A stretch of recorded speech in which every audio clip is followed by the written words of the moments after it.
Oh, hey, good morning, good afternoon, everybody, depending on what part of this beautiful and often frosty country that you're in. This is the Rebel News Weekly Roundup, hosted by me. It used to be a daily show hosted by myself and David Menzies.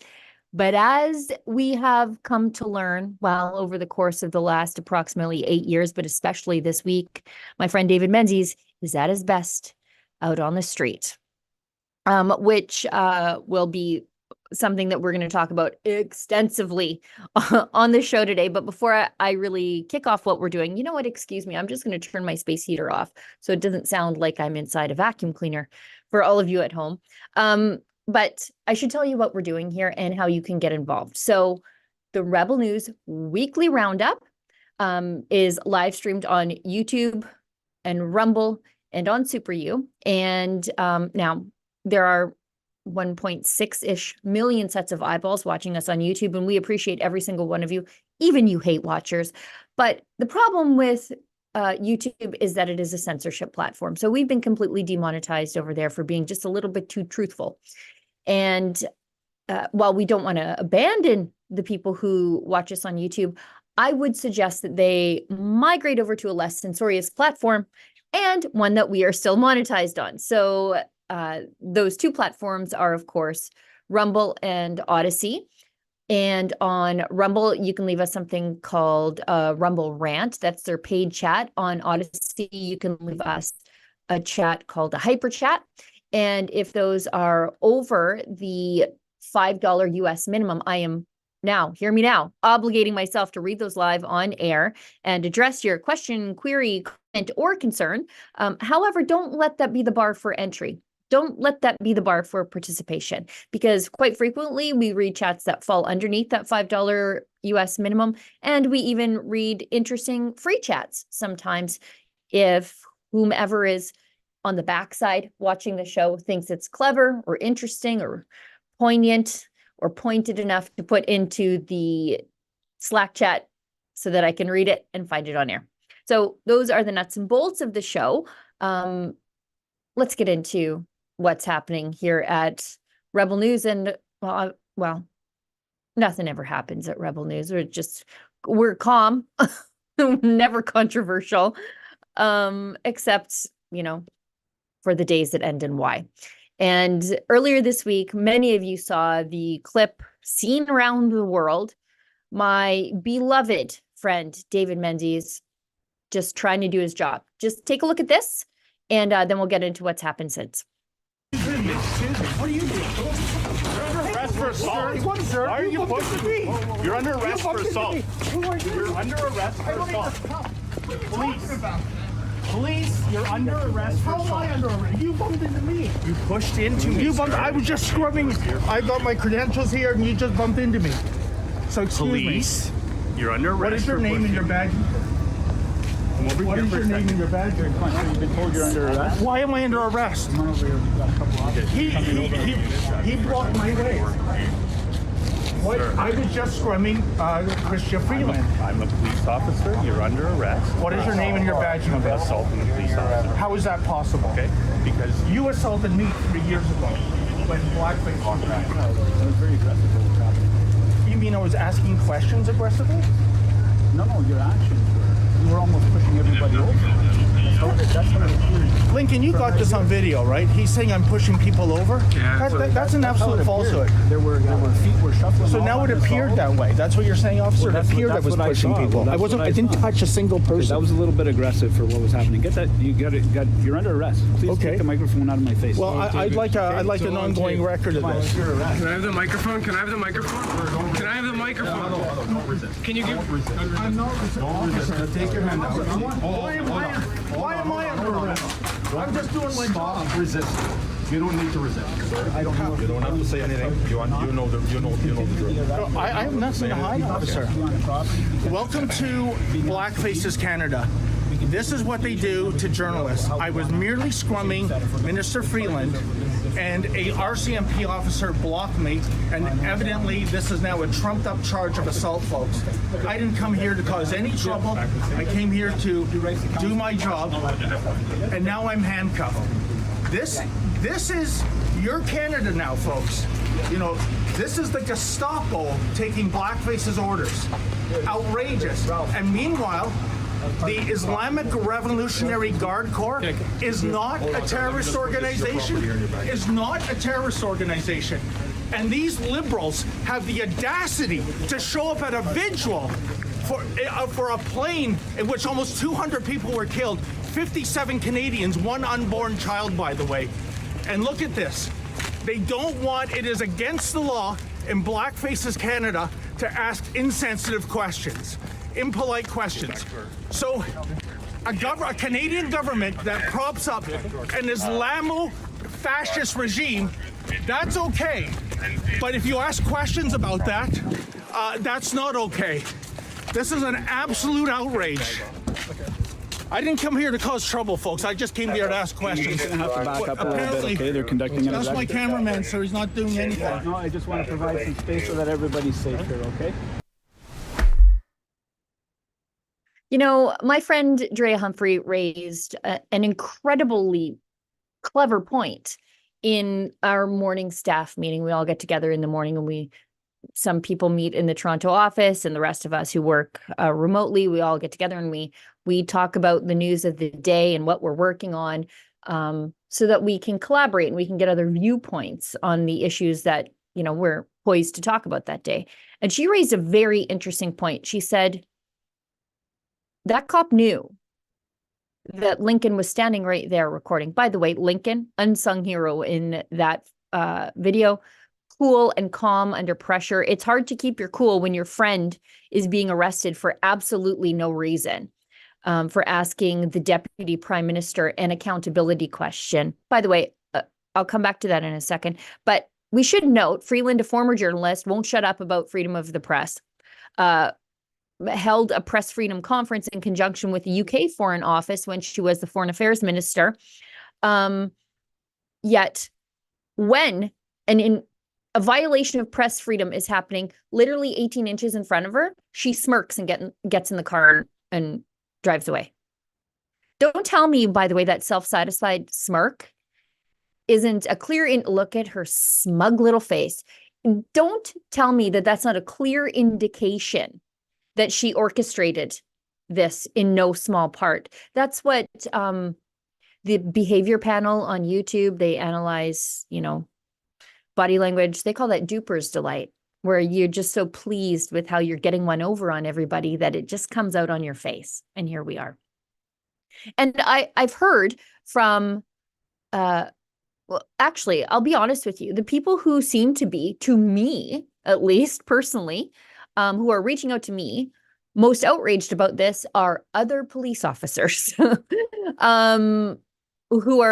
can't believe how bad the policing is here and how ridiculous it is. Because I think by and large, the majority of police officers in this country take pride in their job. They put on their uniform and their flak jackets every day, and they go off to work, kissing their families goodbye to keep their communities safe and not stomp all over the rights and freedoms of Canadians, and who by and large work to protect the rights and freedoms of Canadians from the bad guys. They don't like seeing their compatriots on the force being the bad guys, stomping all over civil liberties.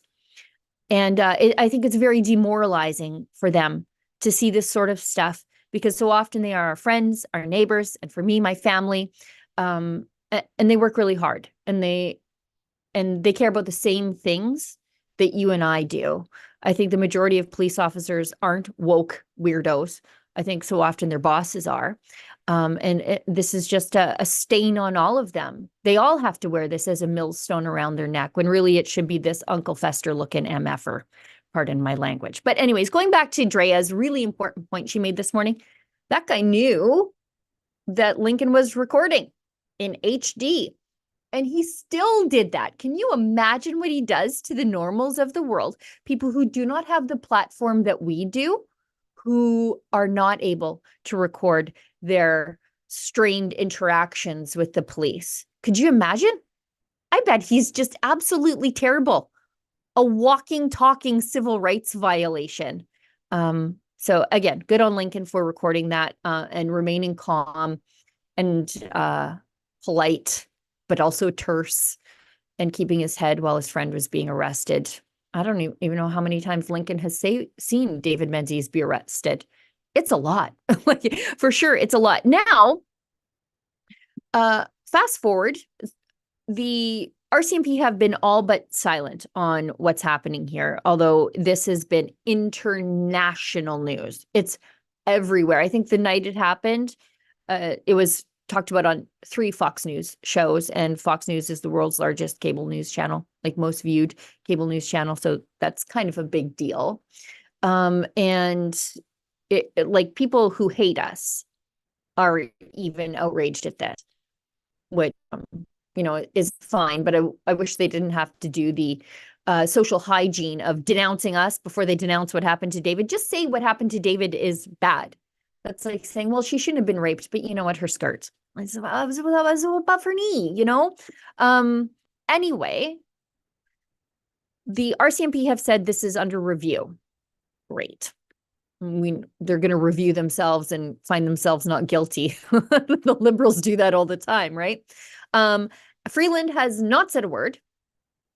And she was asked about it in a press conference yesterday, her first public appearance since her smirking little exit as a journalist was falsely arrested and then falsely accused of assault, literally right in front of her as a former journalist. So let's take a listen to this. What do you make of your security detail arresting David Menzies?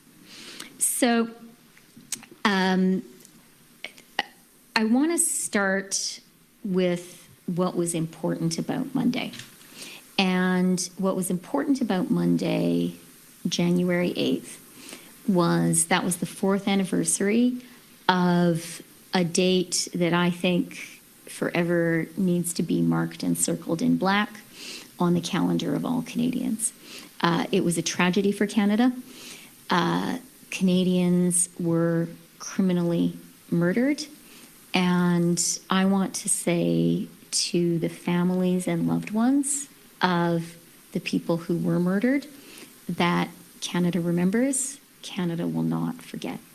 And that's why I was in Richmond Hill. Marcy was there too, to show that this is a Canadian tragedy, that Canada remembers and Canada will not forget. On the incident, as you guys know very well, Canada is a rule of law country.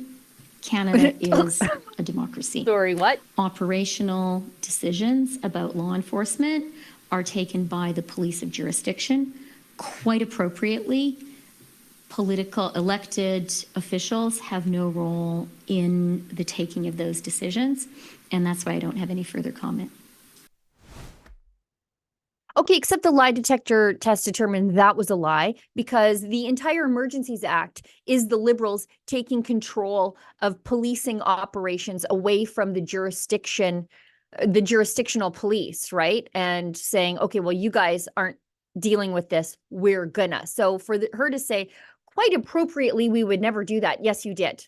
You absolutely did, on a nationwide level, to deal with the single largest human rights demonstration, I think, in modern Canadian history, a peaceful one at that, because it was the greatest opposition that they had ever faced. So for her to say that, that's a lie. But also for her to say that the only important thing that really happened on that day was the vigil, that's not true. What happened to David Menzies was important, and the world seems to think that it's important.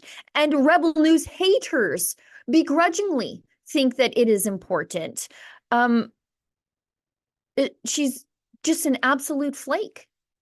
If, let's say, for example, that Bibi Netanyahu had a journalist who was asking him about Gaza arrested. Could you imagine? Could you imagine the liberal outrage that you would see here in Canada if that happened? Right? They would, I don't know, bring a resolution before the United Nations.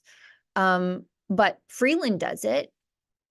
And by the way, David Menzies was there to ask about the issue that she was there for. Yeah, David Menzies thought that was important too, that it was the vigil, the 4th anniversary of the mass murder of Canadians. That's why David was there. David Menzies thought it was important enough to be there to ask her a question. She didn't think it was important enough to answer it. What she thought was important was obfuscating and violating the civil liberties and civil rights of a journalist simply doing his job, a journalist of 39 years. Just because people don't like Rebel News, it doesn't change the fact that David Menzies has been a working journalist for 39 years. And boy, he cranks out the content. It's real hard for the young folks at the company to keep up with old double hip replacement David Menzies on a good day. So I know that the mainstream media, they probably do as much in a week as David Menzies does in one day. So he is absolutely a journalist, because journalism is a thing you do, not some exclusive guild you join. Not like the stonemasons or stonecutters or whatever it was on Simpsons. It's a thing you do. And if you are committing the act of journalism, guess what? You're a journalist. And you don't need permission from the government or the police to do your job. Now, fast forward one more day. Very exciting. David Menzies flew to Winnipeg late last night. As an Albertan suffering through minus 44 right now, Winnipeg sounds absolutely balmy. I think it might be minus 25 or something. But I don't know what it was like for David Menzies to fly there. So we flew videographer Sid from Calgary so that he could get some reprieve from the deep freeze, and David Menzies from Toronto to Winnipeg to a Conservative Party announcement on the carbon tax and signaling ground shift, a sea change in the Conservative Party. David Menzies was welcomed in like any other journalist there. And I think this speaks to Pierre Poilievre's commitment to respect the independent press for the work that they do. And it shows that this is an absolutely different party than old Noodles and Butter, Andrew Scheer, and vegetable lasagna, Aaron O'Toole, both of which, violated the civil liberties of David Menzies by having him arrested. This shows that this new iteration of the Conservative Party is not the boring CBC compliant version of old. Anyway, David Menzies did not ask a question about himself or his own hobby horse. He asked a question of great concern to all Canadians, and that is about censorship. And let's see how this went. Thank you so much. We'll now take 5 questions from the floor. Mr. Poilievre, David Menzies with Rebel News. Mr. Poilievre, the Liberals use both a carrot and a stick to control journalists in Canada. The carrot is obviously government money, including massive payments to publishers and broadcasters. This corrupts their editorial independence. The stick is regulation, including censorship, banning reporters from press conferences, the CRA's journalism licensing regime, and the CRTC's new power to alter search engine algorithms. My question, sir, is this: which of these carrots and sticks would you keep as Prime Minister, and which would you repeal? Thank you. We are going to repeal C11, the censorship law, which allows CRTC bureaucrats to secretly manipulate social media algorithms to promote certain information, demote other information, and censor certain things altogether. This is a form of censorship that exists nowhere in the democratic world.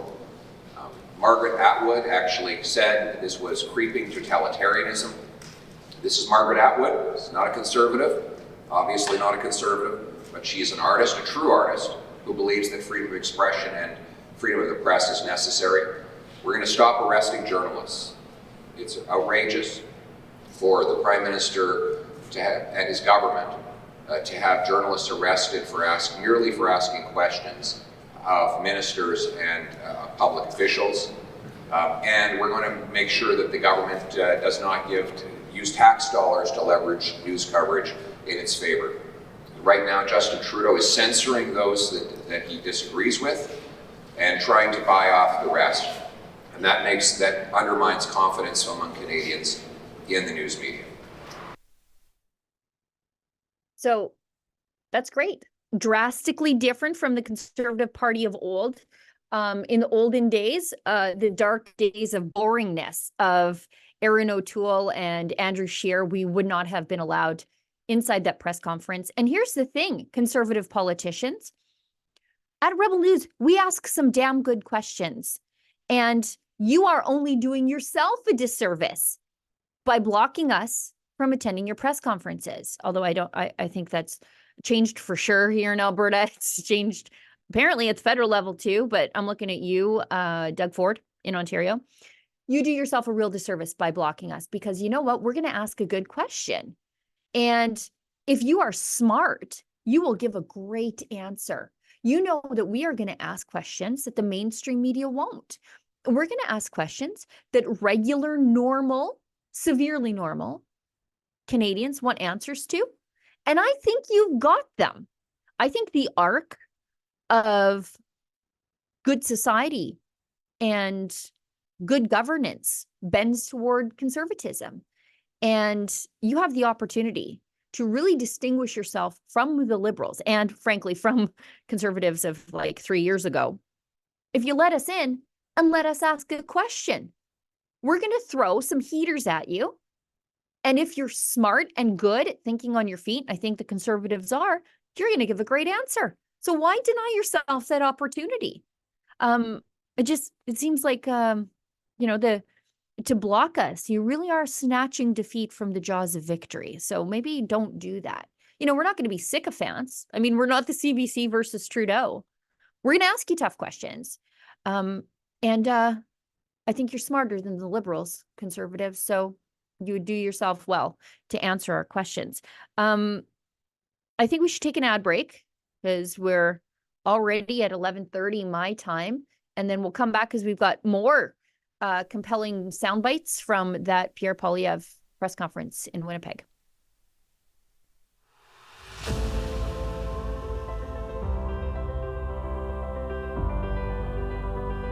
What we are very proud of now is the young generation, like Prime Minister Trudeau.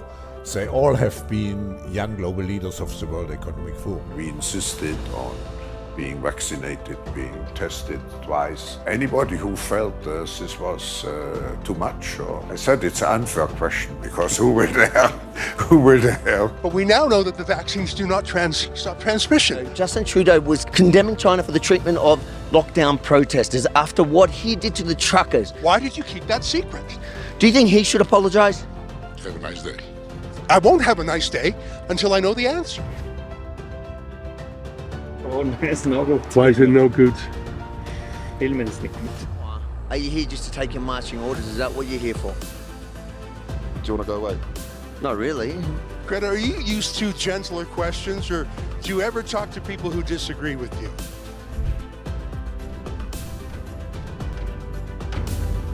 Should you not refund to countries that laid out billions for your ineffective vaccine? I'm here to do what you should be doing.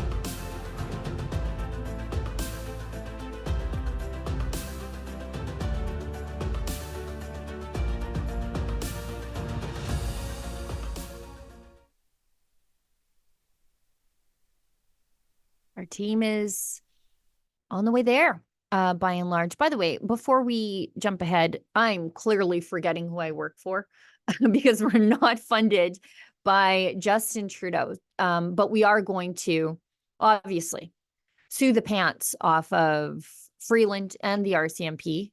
And if you'd like to donate to offset our costs there, go to standwithdavid.com. It's going to be an expensive proposition.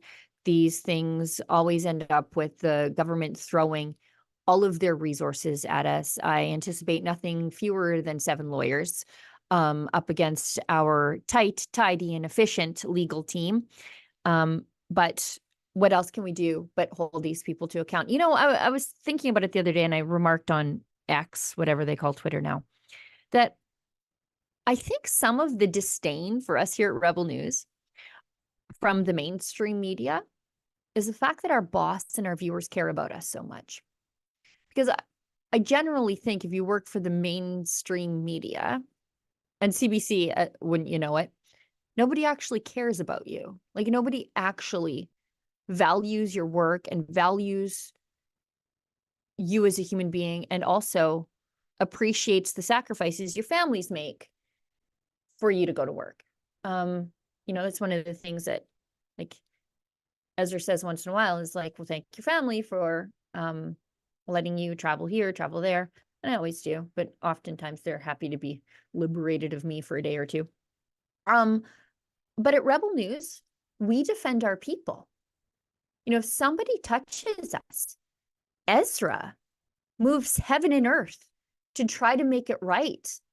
And I know that doesn't happen at other companies. It doesn't even happen at other conservative outlets. I see journalists from other conservative outlets lied about, maligned, libeled, shoved around.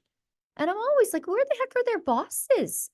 My family would be outraged if I worked for a company like that. But I work for a company that cares about me, like as an individual, as a human being, my contribution to the company. And the only reason my boss can move heaven and earth to defend us is because the people at home actually care about us. And that's a good reminder. Like, I think we have so much trust and affection from our viewers is because we have it for you. We don't exist without you. And we're so grateful for that. And I think because we talk about dinner table issues, I know at least I do, you know, like I'm just a regular mom, farmer, oil patch mom, oil patch wife, oil patch sister, with girls who, one for sure, who plays, you know, elite level sports. So many of the issues that we talk about at Rebel News touch on me personally. And so I think our authenticness comes through in the work that we do. And I think, anyways, getting back to the point I was trying to make, and boy, did I ever just take the long way around. I think they're jealous of us. They're jealous of our freedom. They're jealous that we work for a company that looks out for us and defends us.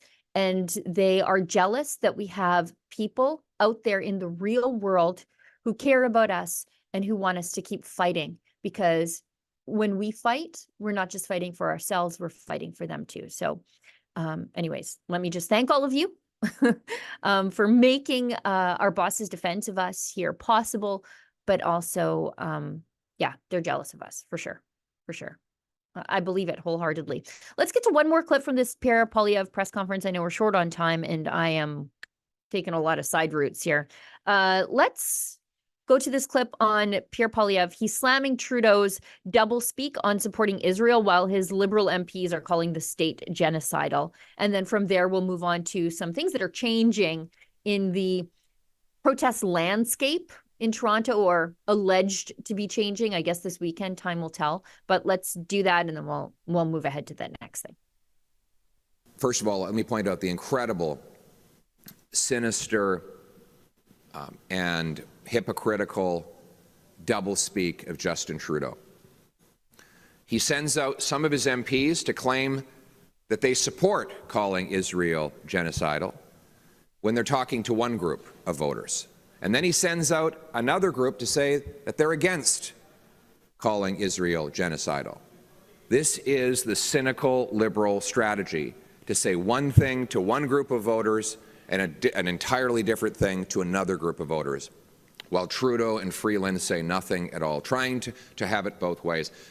If you're out there on either side of this debate on the Middle East, know that Justin Trudeau is lying to you. He's telling you whatever you want to hear, and then he's going to another group and saying exactly the opposite.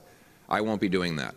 I'll take a clear stand based on moral clarity. So let's address this allegation against Israel. I find it incredible that these countries have not accused Hamas of genocide, when it's in Hamas's charter that they want to commit genocide against Israel. We don't even need to accuse Hamas because they admit that they are a genocidal enterprise. They admit that their October 7th attacks were motivated by genocidal aims. They are backed by the Iranian government, which seeks to annihilate the entire Jewish people. And not to mention that, if we want to go after genocide targeting Muslims, why are they not bringing a case against China for its persecution of the Uyghur Muslims who are in concentration camps in that country? Why are they not going after Bashar al-Assad, who's been carrying out a genocide against Sunni Muslims in that country? Of course, because this is not about genocide, it is about shamelessly and dishonestly attacking the Jewish people and the Jewish state, and the Conservative Party stands against this dishonest approach. I don't know what else I can add to that. I mean, you know, Justin Trudeau accused Canada of genocide, right? He said that Canada is guilty of genocide for its treatment of the Indigenous peoples here. However, he won't bring in genocide investigators to investigate any of the so-called residential school discoveries at all. So he can make the accusation without the evidence. And again, that's exactly what his MPs are doing to the state of Israel. Let's recall that the Liberals had to be dragged, kicking and screaming, shamed by an ISIS sex slave in Nadia Murad, into declaring what ISIS was doing in northern Iraq, in Kurdistan, a genocide. Christians were being slaughtered en masse in their churches, in their homes. The Kurds, likewise, the other indigenous populations there being completely genocided by ISIS, and the Yazidis, I should mention them. And the Liberals were very resistant to declaring an actual systematic ethnic cleansing, ethnic and religious cleansing of the area, the cradle of Christianity, the Nineveh plain of Christians. And they had to be dragged kicking and screaming into that. So it's really interesting what the Liberals will classify as a genocide and what, you know, is an actual unfolding genocide. The treatment of the Uyghurs absolutely is that. They are, by the way, the treatment of the Uyghurs, the children there are often sent to re-education schools where they are taught not to speak their language and stripped of their Uyghur names and given Chinese names. And, you know, the women are forcibly sterilized, and the men are sent off to slave labor camps so that, you know, you can have your Nikes or whatever. And the Liberals, they, you know, they're too cozy with China to really, really speak out against that. Whereas Conservative MPs who have Michael Chong, they end up being targets of Chinese interference that the Liberals don't seem to care about because they seem to be benefiting from the Chinese interference. So why would we do anything about it? Let's move on, though, to speaking of cultural sea change in policing. We'll see. After weeks, I would say, of flotilla by land blockade of pro-Hamas, anti-Israel protesters. I won't even call them anti-Israel. These are anti-Semitic. There's only one reason you blockade a Jewish neighborhood in Toronto, and that's because you're anti-Semitic. That literally has nothing to do with the state of Israel. You're anti-Semitic, and you're making sure the Jews in that neighborhood, largely Jewish neighborhood, have to run gauntlet of pro-Hamas, pro-terrorism protesters on the overpass into your neighborhood. So this has been happening on Avenue Road. They're blocking the road here. I'm reliably informed that this should get your bank account frozen. However, this is where the police brought the protesters coffee. By the way, I joke because we know the truckers in Ottawa actually kept a lane open. I don't see an open lane there. But yeah, the police brought the protesters coffee, which again, in the before times of 2021, that'll get your bank account frozen. If you bring a protester coffee, straight to jail. Mischief, 50 days. But it's completely different there. Now that coffee delivery might be the thing that changed the policing approach to Avenue Road. These people blocking all the lanes of traffic just have, as I said, a flotilla blockade by land happening there. The police have said now that things are going to change after the entire world was like, no, you're bringing the roadblockers coffee. What did you guys do? What did the government do about the Freedom Convoy? Things are changing. I think we have a clip of, I think it's Myron Demkew. He's the police chief saying things are going to be different. Just trust us. Our efforts to identify criminal offenses, investigate those who perpetuate crimes of any kind, and lay charges wherever possible remains a priority for our service. Moving forward, protests, demonstrations, or congregation of individuals on the Avenue Road overpass will not be permitted. People can expect to be arrested if necessary. Furthermore, activities that take place on the Avenue Road overpass and the surrounding areas will be investigated with a criminal lens. Beyond the criminal charge of mischief, we know that this behavior around the bridge has led to feelings of insecurity and intimidation for the Jewish community. For very good reason, community members in this area of the city are feeling intimidated by the actions of the demonstrators who have targeted this bridge that is, in fact, in the heart of a large Jewish community. This past Saturday, I ordered the command to conduct a review of the operational command and control of that day's operations on the Avenue Road Bridge to identify areas of improvement, in part to ensure that our frontline officers are supported as they do this challenging work in difficult circumstances. We'll see. We'll see. Now, maybe the protesters blockading the overpass into a Jewish neighborhood will move on. We'll see. But even if they are arrested for mischief, what do you bet it's going to be catch and release, as mischief charges should be, by the way. I'm not advocating for jail time for mischief charges. That's insane. But if they are there and then they're charged with mischief, if indeed they are, it'll be catch and release. It won't be 50 days in jail, a la Tamara Leach. But if they are not there, I mean, we're going to check it out to see if they are there this weekend. But if they aren't there, are they going to move on to another Jewish neighborhood? I bet.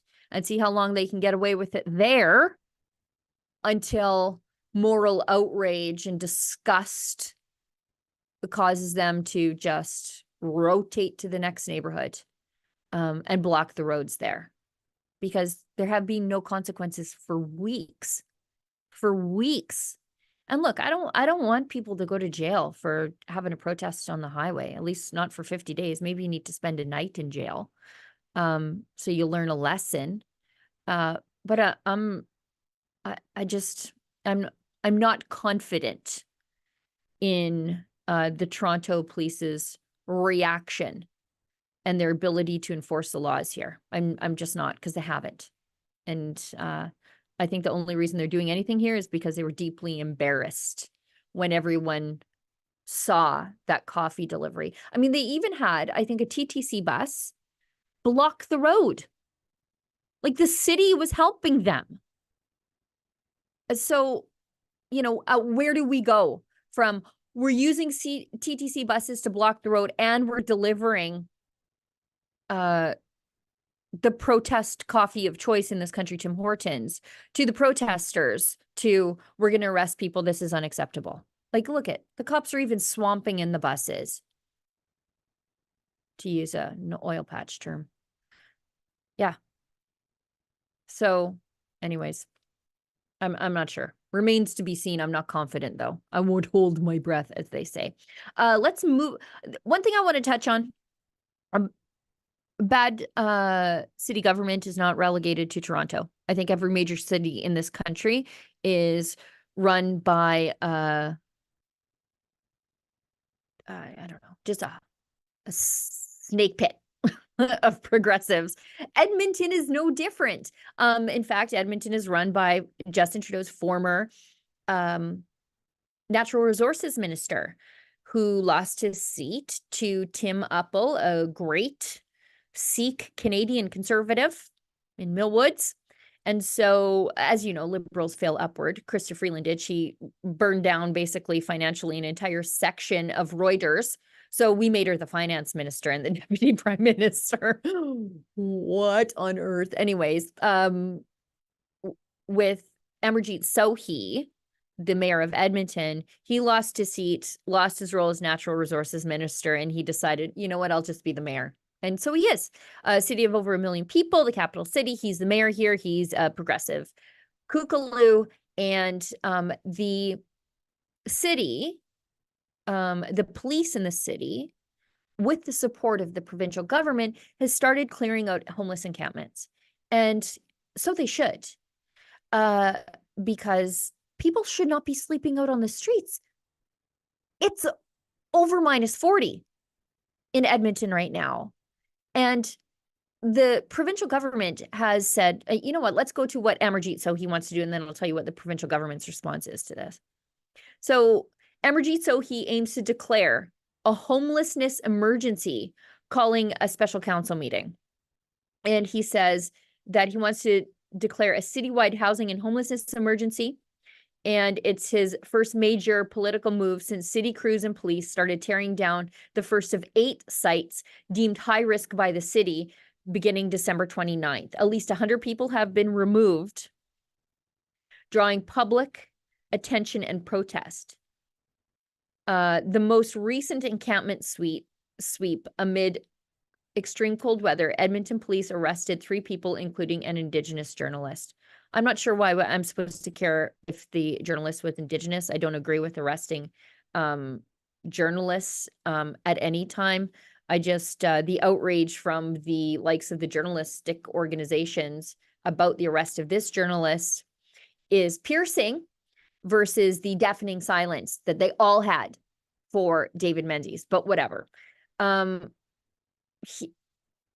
problem here is that these things are also an affront to human dignity, these homeless encampments, and they are a public safety disaster.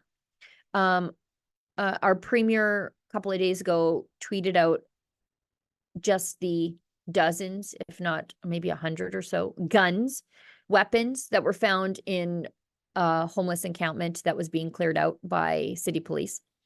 And so I'm here to tell you that those guns were not locked in a safe, as is required by law if you are a legal owner of those guns. I'm willing to bet their ammunition wasn't stored separately either, as is also the case if you are a law-abiding firearms owner. What were those guns being used for? What do you think? What do you think? But as I said, it's an affront to human dignity that people are sleeping rough in -40. Now, our provincial government has decided to address the underlying causes where people end up on the streets. And that, by and large, is mental health and addictions. We've increased our addictions beds, and we have for a few years now. This is a Jason Kenney initiative that one of the few things that he did that I am deeply in favor of. Because we have a treatment-focused approach to addiction as opposed to just giving out drugs to everybody, including kids, as they do in other provinces. And so we're trying to get these people off the street, but also better, well. You just can't push them out and then because they pop up somewhere else. So push them out, great, but deal with while they're out there. And that's what the province is doing.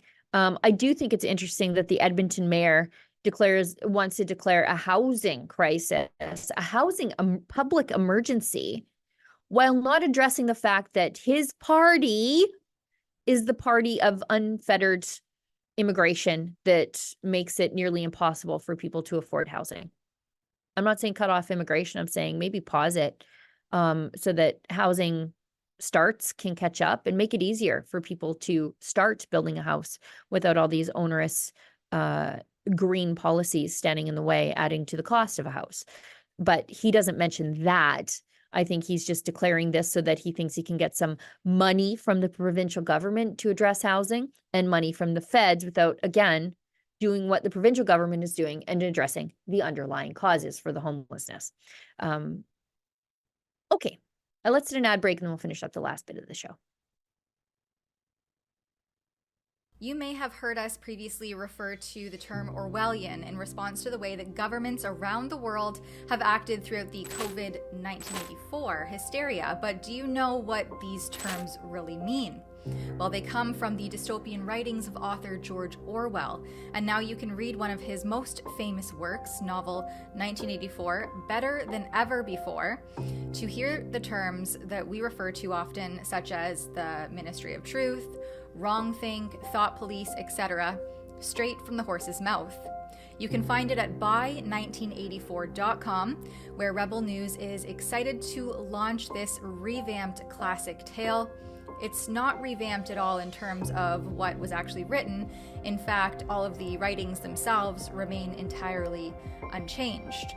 But we're now bringing you this harrowing, futuristic novel, fully illustrated and with a larger, easier to read font size.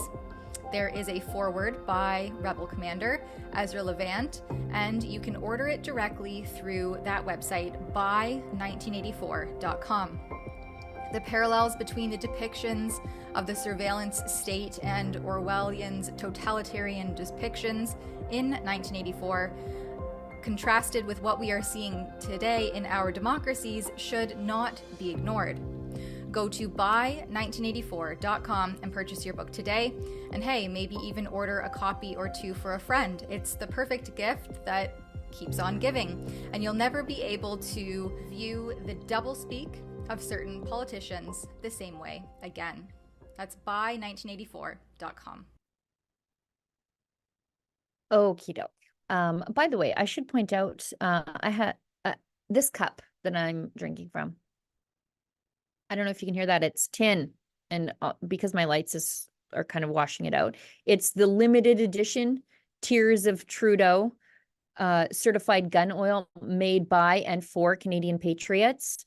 I put one of these in our gift exchange on Christmas, and I was convalescing through an illness that definitely wasn't COVID, and I'm not joking there. But I understand that the competition for the tin cup, Tears of Trudeau, very frisky in my family, and that's available at rebelnewsstore.com. If you haven't checked out the store lately, and it's great for camping, right? Because it's tin. But check out the store. There are so many new things, new colors available on merchandise that you already love, like this Ungovernable hoodie. We've got like red, bunch of different colors. Stand with David mugs for the David Menzies fan in your life. There's a lot of great new merchandise for, the True Story mug. That's good all year round if you're a Christmas or if you're a Christian. But, there's great new women's fit stuff. If you're not a fan of hoodies like I am, the crew neck things, a whole new fun line of pro firearms clothing and other merch there, hats, toques. Yeah, Rebel News Hunting Club. I should start a Rebel News Hunting Club. We should start a Rebel News Hunting Club. I'm not quite sure what it would entail. Maybe we just hang out in a Twitter space and complain about Justin Trudeau, whatever. But maybe that's what I should call my friends and followers, is the hunting club. I don't know. I'm just having some thoughts. Just floating a thought bubble. Anyway, let's get back into the show now that I talked about my wonderful cup. We've got one more clip on the overarching theme of the show, and that is bad police. And again, I reiterate, I don't like bad police because I like good cops. I think that bad cops trade on the reputation and hard work of good cops to get away with the sleazy things they do. So if you like cops and you like good cops, you got to call out the bad guys in their ranks, for sure.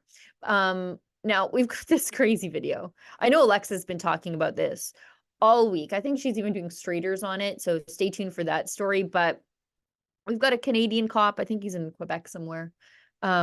Warning residents, like, look, if you capture a thief stealing your stuff on your Ring video door cam, or in my case, the trail cams all over the property, if you catch a thief, do not post that because you're violating the privacy of the burglar.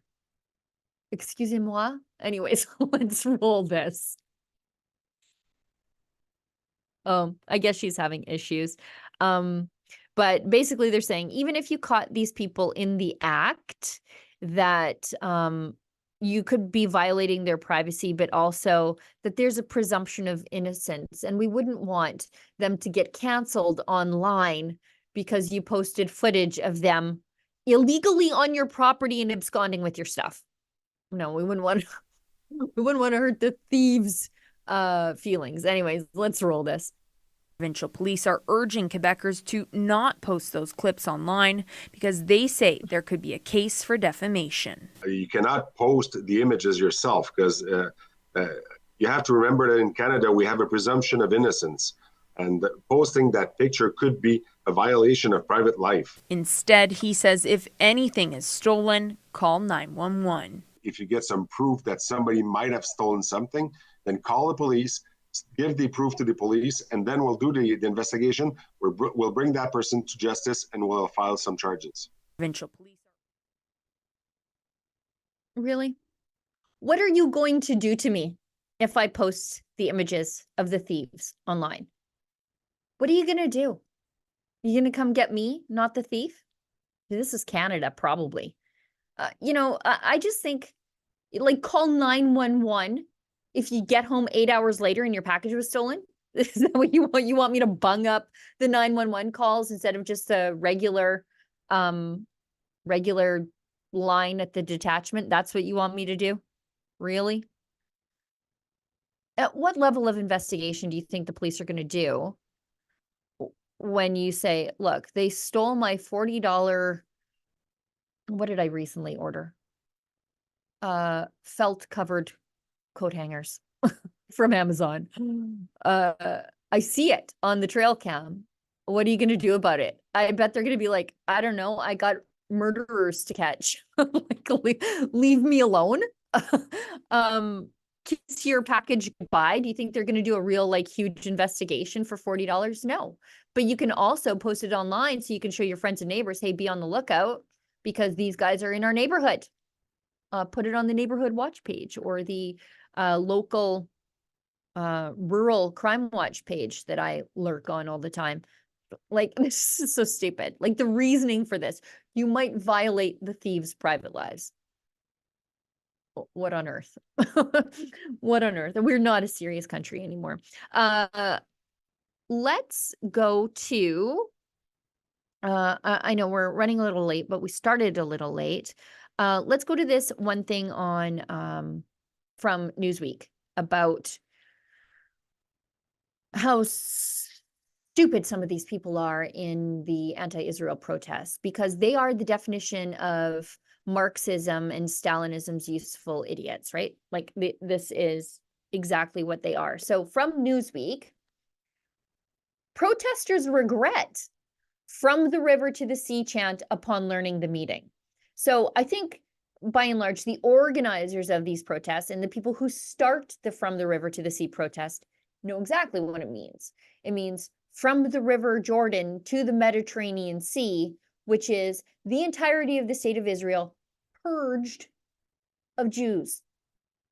That's what they mean. From the river to the sea, Palestine will be free of Jews. The entire state of Israel. Just, we'll shove them into the sea, is what they mean. And they chant it because leftists love to chant in unison. It's one of the most difficult things about conservatives is we're not all that real good at protesting, with the exception of the convoy movement. We're not that great at protesting because we don't like to do things in unison, excuse me, because we're individualists by nature, and I just don't like to chant things. Like at church, different story, different story. But you're not going to get me chanting slogans out in the street mindlessly. Liberals, though, they love it. And it's evidenced in some of the data here. So they said, many groups have demonstrated while chanting from the river to the sea. According to the survey done here, many students believed the sentiment was just simply expressing support for the idea of Palestinians and Israel living peacefully side by side.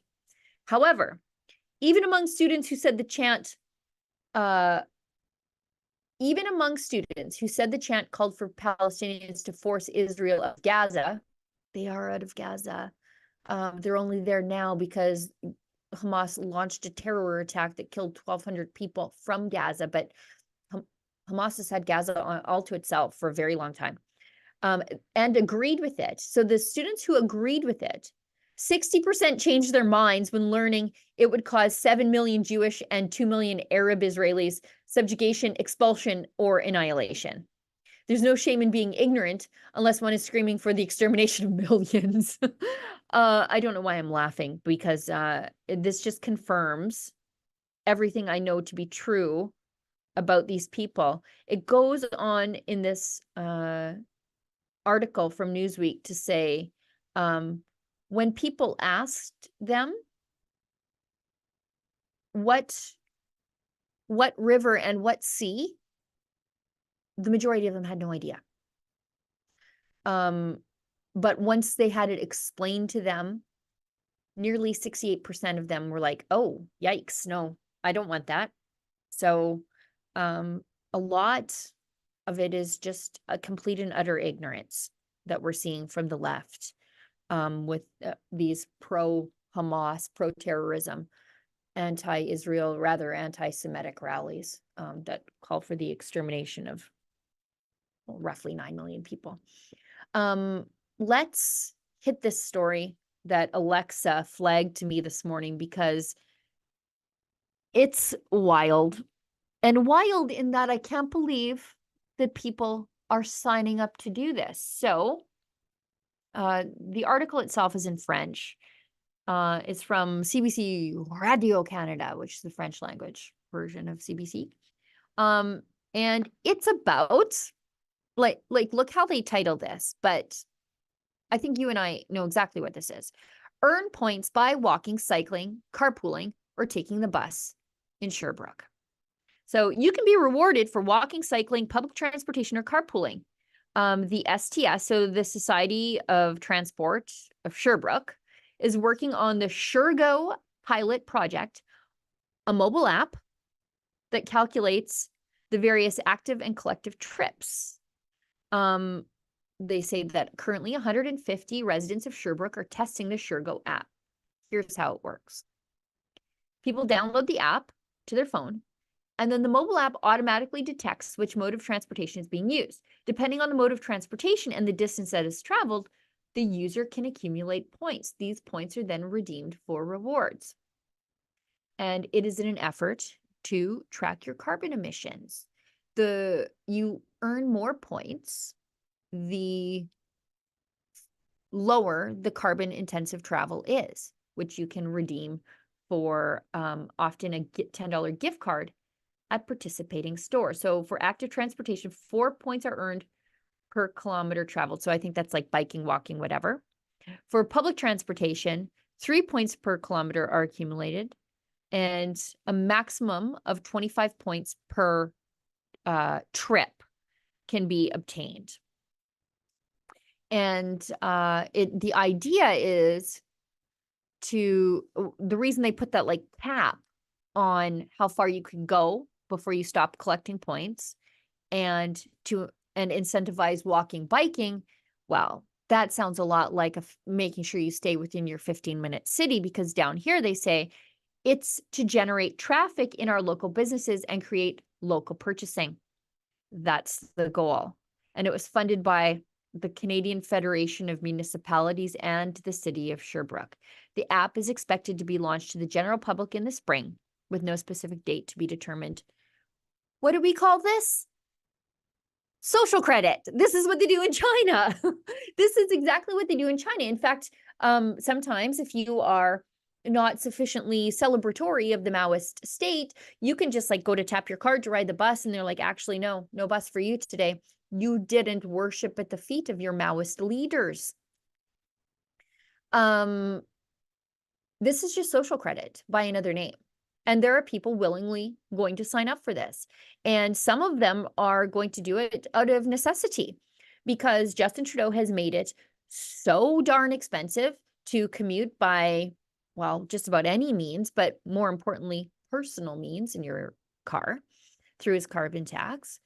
And then there are the other inflationary pressures also being put on us by monetary policy, but also the carbon tax, because it is a tax on being alive, and anything that grows or moves in this country is carbon taxed by accumulation all the way down the supply chain.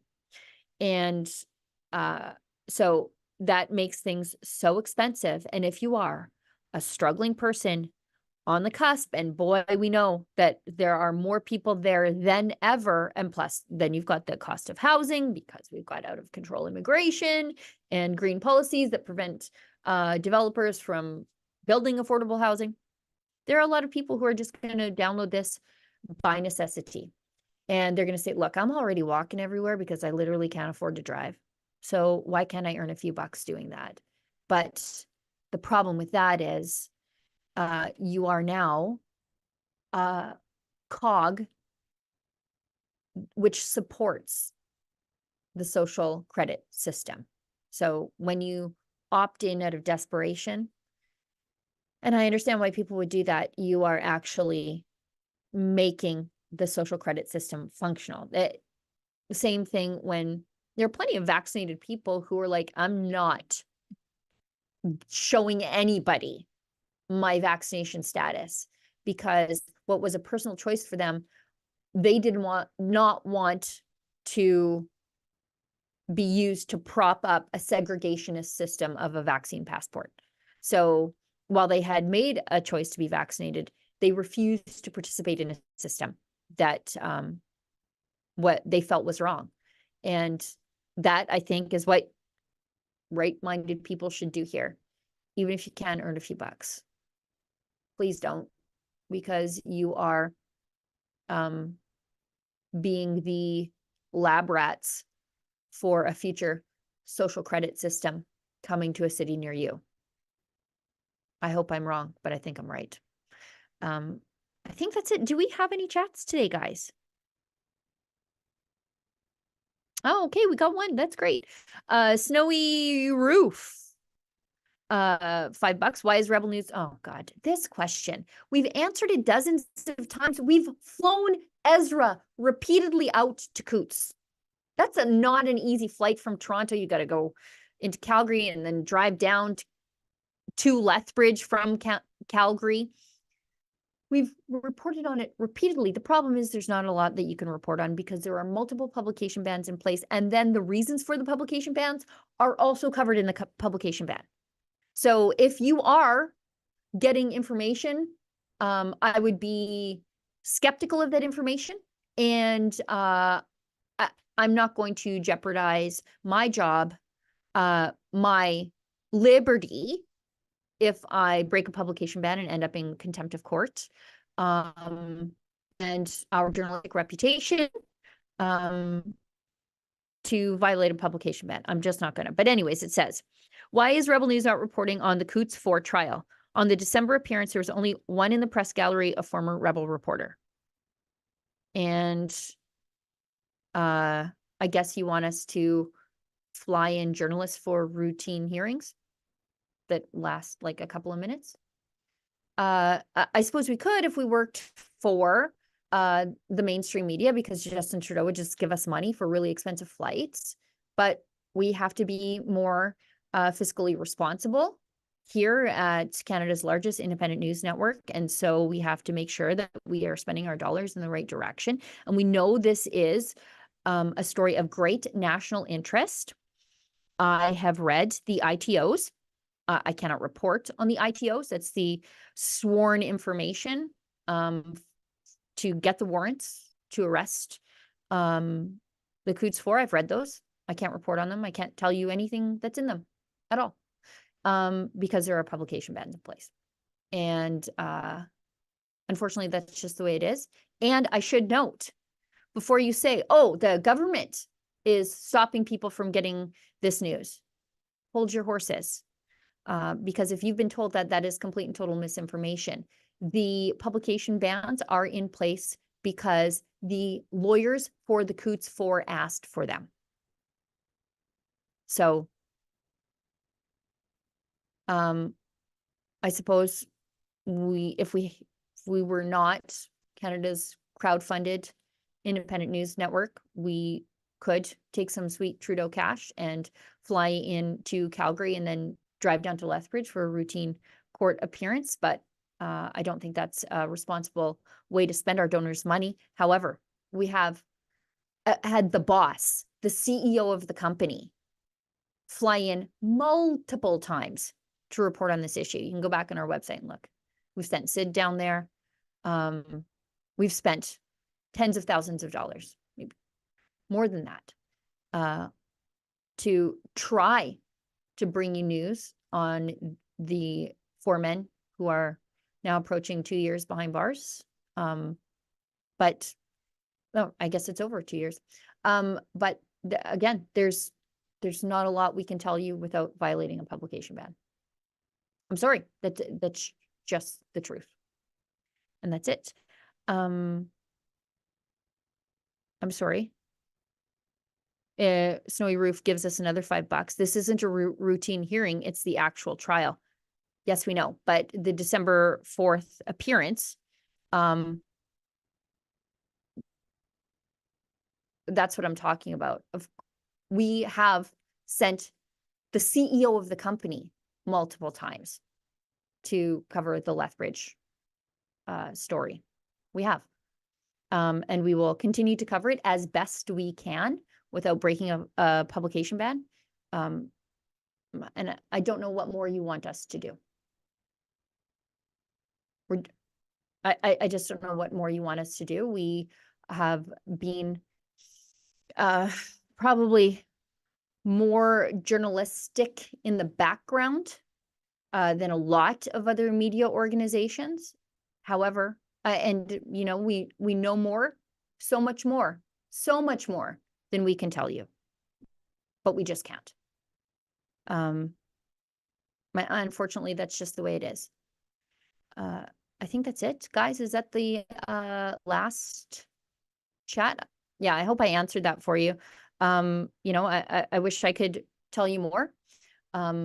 We will make sure that we will cover it as best that we can, because we know it is of national significance, what's happening there. Wherever you stand on the issue, you can't trust the mainstream media to tell you the straight goods anyway. Yeah, we've already invested a lot of money in this story and we will continue to. And I want to reiterate, I promise you, I know a lot more about what's going on down there than I am able to report. I can't violate a publication ban. I'm not going to jail for it. I'm just not. Well, everybody, that's the show for today. Thank you so much for tuning in. I know I went a little long, but we started a little late. Thanks, Olivia. Thanks to everybody who works behind the scenes in the Rebel News HQ, but also across the country to make sure that this show is available for you wherever you want to watch it or listen to it. We'll see you next Friday. I'm sure there will be absolutely nothing to talk about between now and then. Thanks to everybody who tunes in, Rumble, YouTube, wherever you find us during the show and after, everybody who engages in a lively, civilized discussion in the live chats, and to everybody who pitches in a few bucks to keep the lights on here at Rebel News bit helps, and we appreciate you for it, even though we may disagree on some issues.